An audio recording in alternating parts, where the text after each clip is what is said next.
What's up, y'all? BC here. Welcome back to another episode of Supreme Being. As I'm recording this, we just got back in town from Columbia, South Carolina. I did my Distinguished Agent Summit. Huge shout out to everybody who attended, the speakers. Much love to everybody. It's been amazing to see some of the testimonials we've gotten already for the event. I actually want to read a piece of it for one of you because it really has been incredible to see the impact that myself, my community, and my program has been able to make on people. And I won't disclose names because I didn't ask this person if they wanted to share all the details, but they said this weekend's event was life-changing. Today, blank, meaning the person, has left their job that they've been working at for the past 9 years to pursue this new endeavor and real estate full-time. He planned on making this step at the end of the year, but quickly realized after learning from the best this weekend, he's wasting precious time and knew he had to take action. Thank you to all the speakers. Huge shout out to BC. BC continues to shape and improve our lives daily. So shout out to that member. Again, I'll withhold names just in case they don't want me to share it publicly. But I love seeing stuff like that. I mean, it really is incredible. You know, when I first started doing this, I had no idea the impact that it would make, and it really warms my heart. And I'm appreciative for everybody listening, and again, for the impact that it's making. That's one of the driving forces that continues this wheel to keep going. All right, so let's roll into it. Right, I named this "The Value is in the Eye of the Beholder." Now, again, I know that's kind of like a cliche saying. What I want to do is help you guys explore this in regards to how you perceive things, and then how customers and clients can perceive you. Right, so I want to attack this from a few different angles today because I think it's really important. Let me start with something simple. Let's say I hold up a gold bar in front of you or a diamond, and you're unaware of what they are, their rarity, their worth. Okay? Do you have a valid opinion on it at that point? No. Are you going to pay me what it's worth? No. Are you going to recognize it for what it is? No. Okay. So now, let's say I'm a salesman. If I'm taking around a product that people aren't aware of, they're not educated on, they don't know how much it's worth, well, am I going to get the money that I deserve? No. Am I going to sell it for what it's worth or more? No. Right? So I give this example to realtors. This is one of the main reasons, and I'll get into the psychological aspect here in a second, why you can't just go around telling people how much commission you charge. They know nothing about you. They know nothing about you. How can you be speaking from a position of authority, or how can they, more importantly, the customer, be making an informed decision if they have no idea who they're talking to? They think you're just like everybody else, like any other human being. Don't they? So when I say the value is in the eye of the beholder, well, there's many pieces to the puzzle when it comes to the beholder. What are they viewing? When are they viewing it? How much do they know about what they're looking at, right? So these are all things we have to explore on this podcast, because many of you are losing the battle before you start. This is why understanding and learning a proper sales process is so key, because it tackles certain things like this. This is why conversationally being sharp is important, because it tackles this for you. I know the closer you get to me and the more you know about me and the more you see what I'm doing, the more valuable I'm going to be to somebody. Again, somebody from the outside, let's say they only listen to my podcast, they know very little bit. They know very, very, very little bits and pieces of me. They don't know how much I'm worth, right? And all they just think, hey, man, this guy's a good speaker. I like his podcast. He talks about good stuff, and I learned some stuff. That's great, right? But again, from that perspective and that position, you don't know what I'm worth. Now compare that to somebody who's like a closer student of mine, right? Big difference. Somebody who attended the event this weekend, who is a part of my program, like the person who I just read that testimonial from, compared to somebody who just watches my YouTube or just follows me on Instagram and doesn't know much about me, just listens to the podcast. You get what I'm saying here. So now if I go to sell something to my student that is in regards to my products or service, compared to the person who just watches me on YouTube or listens to my podcast, well, this closer student sees tremendous value, where maybe the podcaster, maybe they don't see anything yet, or the person who follows me on YouTube, right? You get where I'm going at here. So when we're looking at the client to professional relationship, understand this. How much does the potential client know about you and your process? This is why follow-up and educating more people about the process and your services and what you do is infinitely important. This is what I say. And I tell people all the time, get in the conversations with people. This is how you build value in their eyes. Let them see how you run your business. Show stuff, show more on social media, right? Share the testimonials, share what you're doing with the world. The more they see, the more value they can touch. It's more tangible. They can perceive it, right? When I started unlocking this in my mind, 7, 8, 9 years ago on this journey, I was like, dude, that's why it's so easy. This is one of the keys, by the way, that allows me to keep producing and getting out there as much as I do, because I understand that this principle is embedded into what I'm talking about.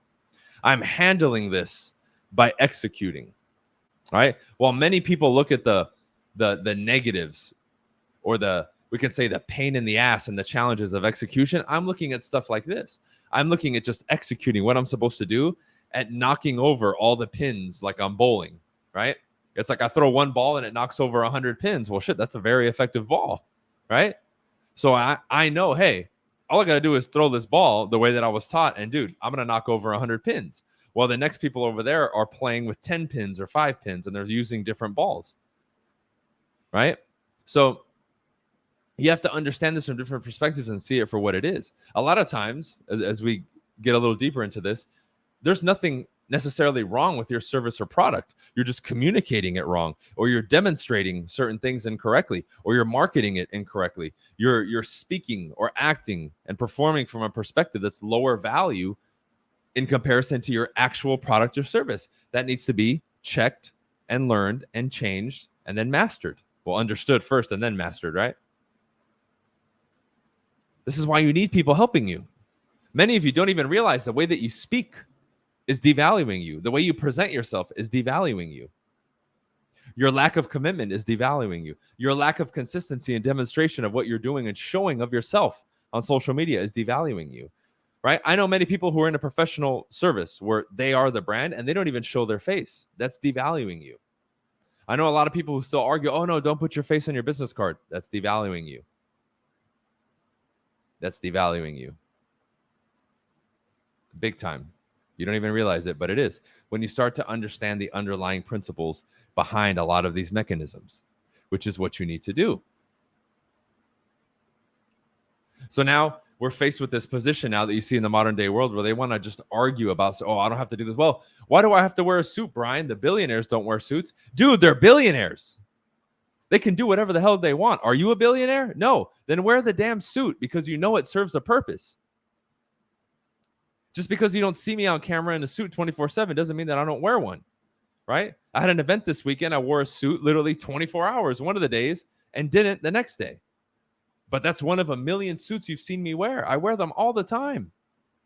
Just because you see me when I leave the gym or during a workout when I'm wearing a wife beater doesn't mean I don't wear them. And you best believe when I meet with a client, I look good because I know the impact that it makes. I'm not going to sit here and argue about if we need it or not. Using it is an advantage if you're going to sell or want to show a better image, period. End of story. I don't care what you want to argue. When are we just going to learn the rules of the game and play to win instead of arguing it and trying to change the rules to the game that you're not going to change? That's the problem right now, right? You'll get mad at somebody who knows nothing about you, your product, or your service that can't see the value of it, and you haven't put in any work, you haven't demonstrated anything, and then when they don't pay the price, you get upset. You're selling to a non-customer and they're getting upset that they don't see the value and they don't buy. That's your fault, not theirs. This is why I'm particular about who I sell to, right? With real estate and even with my own personal stuff and anything else. Why would I sell to somebody who doesn't see any value? I don't sell to people who don't want to spend money. That's not a customer for me. They don't see value in what I do or anybody else who charges money. That's fine. Let them go the other way, but I'm not going to sell to those people. I don't sell to people who aren't absolutely committed to their own personal evolution and business success and personal evolution and communication, skill building, all that. Like those are the people that I'm going to sell to. Everyone else won't see value in what I do.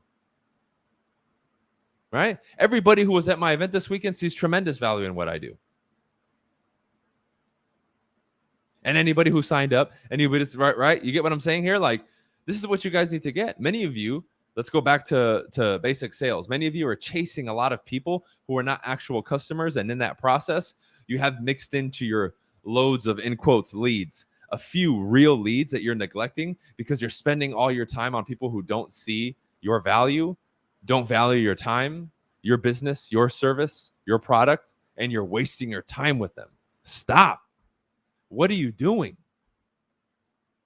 You have 30 leads, 3 or 4 or 5 are actual leads. The other 27, 28, or 27, 26, 25, whatever that count is, are not leads. And you're wasting you're trying to force the issue. You're selling that diamond to somebody who doesn't want a diamond, doesn't need a diamond, and doesn't know what a diamond is. That is a waste of time. Right? Same thing with holding a standard in your business, which we've talked about before. If somebody doesn't see value in a product or service, they're not going to care about your standards because they have no desire or interest in purchasing what you have to offer. If I'm in a room of people who hates musicians and I'm a musician, why would I go in there and try to chat everybody up and offer my musical whatever to them, right? My services. I DJ, I do this. Like, why? They're just going to laugh at you. And then you're going to sit there and leave, be like, oh man, you start questioning yourself when you're in a room of people who don't even appreciate you or want you at all. And this is like prevalent at every level of society. I mean, it's just insane. I have people looking for, I'm networking to find, new business partners. And dude, then what are you doing at the club or the bar? That's not where you go network to find business people. You get what I'm saying here, guys? Like it just blows my mind how people have such a huge misconception and lack of grasp on this subject matter.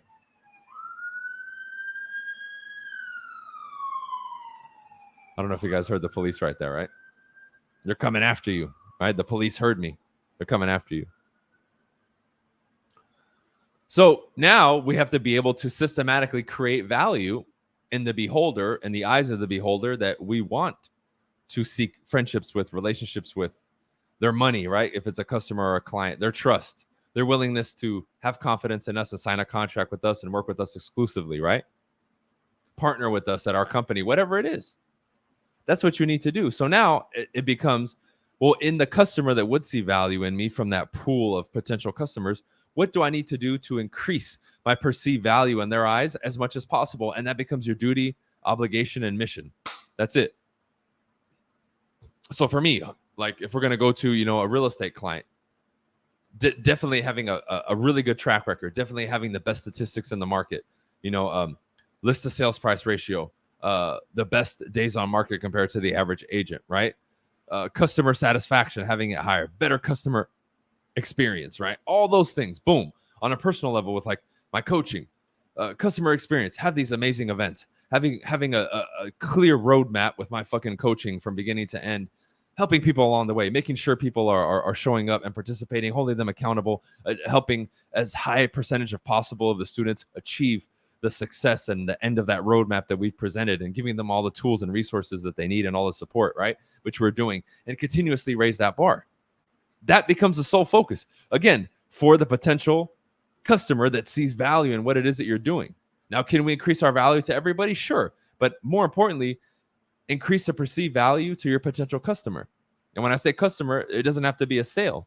It could be the people that you need to attract at a networking event. It could be people seeing you as having more social value when you go out and talk. So they're more interested in speaking to you and getting to know you and learning from you and building a relationship or friendship with you, whatever it is, acquaintance, whatever you're looking for. That becomes the focus. Now you become a sniper instead of somebody shooting a shotgun trying to hit a small target, right? And there's so much time wasted around this and misunderstanding around it. We're either delusional, right? Or we're missing the mark completely with what we're doing. We're either casting too wide of a net, or we're not even using a net expecting to get the results of a net casting to catch fish, right? If I throw a bucket in the ocean, is that the same as using a net? No, but some of us are that delusional and just messed up mentally that we don't see the mistake and the errors in what we're doing. So part of this falls on the beholder and their eyes, but a vast majority of it falls in me, the person holding the value. Now, if I have an ideal customer in front of me and they don't see the value, okay, I need to look in the mirror and say, am I presenting it wrong? What am I doing wrong? What's not being checked off the checklist for them? And that becomes the process and the evolution. But you need to really start taking this seriously and take a systematic approach in regards to what you're going to do and what you're going to fix. Get feedback from them. Take a look. Increase your understanding of what increases your perceived value. Execute on it. Get real life results. If you have a business, get real life results. Get testimonials. Share what it is that you're doing on social media and keep doing it, right? Because again, somebody who's consistent, again, what does that entail in somebody's mind when they perceive you if you're on it and you're consistent? There's an assumption there. Psychologically, they believe that you're winning. Why? Because winners are consistent. Winners are always talking about what they're doing. Winners are always smiling. Winners always have a good energy. People associate that with winners and people that are doing well. So if I demonstrate that online, the perception is going to be that. And we know it's all perception. You can have the best product in the world, but if the perception is that it's the shittiest product in the world, you're not going to make any sales. It's not going to be the best. And you're going to suffer and be sitting there scratching your head saying, what's going on? I have a superior product. Why isn't it selling? Well, the perception is off. The eyes of the beholder see it as unvaluable, disingenuous, not good. Therefore, you don't get the results. Period, point, end of story. So it's not just the product, is how is it being perceived? How is it being communicated? And is that being duplicated in the beholder's eyes? Meaning, do they see what you've created? Is that in line? And if it's not, we're doing tactically and strategically something wrong. So when I look at my team, right, my real estate team, when I look at the people who partner with me in my brokerage, when I look at my coaching services and products and my events and all that stuff, my speaking engagements, how are they perceiving it? So one way for me to know, I just did an event. What's the feedback? Is it crickets? Is it, oh, it sucks? Is it resounding testimonials, which is kind of what I'm getting now? That gives me an idea. And I already know some things I need to work on and improve for my events. I already created a list myself before I got any feedback from people because I'm very aware of these things. I'm not delusional to only see the good. I see the good, the bad, the ugly, and everything in between. So it requires objectivity, meaning you need to be able to stand from the outside and see everything, see both sides of the coin and every single position as you're flipping it, right? You need to be able to do that. And that requires a little bit more of enlightenment of the individual. Because normally, what do we see? We see what we want to see. Many of you complain about clients and customers that only see what they want to see. But if you're still exhibiting that trait, you can't get mad at them. Why? Then you would be a hypocrite because you're exhibiting and demonstrating the same behavior and level of perception and perspective as they are, right? So this requires, again, self-reflection, self-improvement, self-accountability, self-analysis, self-improvement. End of story. All right? So play around with this a little bit. Because as much as they're responsible, you're just as much responsible as the one holding the value of that thing, whatever it is. And you're probably more responsible than them. Because as you do things correctly, the perception will increase and rise in their eyes. And that's really what it's about. Because if I sit back and complain about it and do nothing, what's going to change? Absolutely nothing. Okay? So work on this concept with your business, with your personal life, intimate friendships, relationships, business partnerships, your products, your services, whatever it is. And I guarantee you're going to start to, put pen to paper and really create a plan for yourself and start to see some of the flaws that you can work on and maybe some of the things that you're doing well also that you can accentuate and improve upon and do more of, because that's going to get you better results. All right. Appreciate y'all tuning in. Again, shout out to everybody who came to the event. Distinguished Agent Summit was amazing. I really loved it. Much love to all the speakers and all the attendees. I love you guys. I'm going to be sending out the recording soon for everybody who attended. That's it for this one. Give us a rating on here. Follow me on YouTube. Go to everywhere else. All the links are in the description for the Discord, the website, the coaching, and all that other fun stuff. All right. We'll see you guys on the next episode. Peace.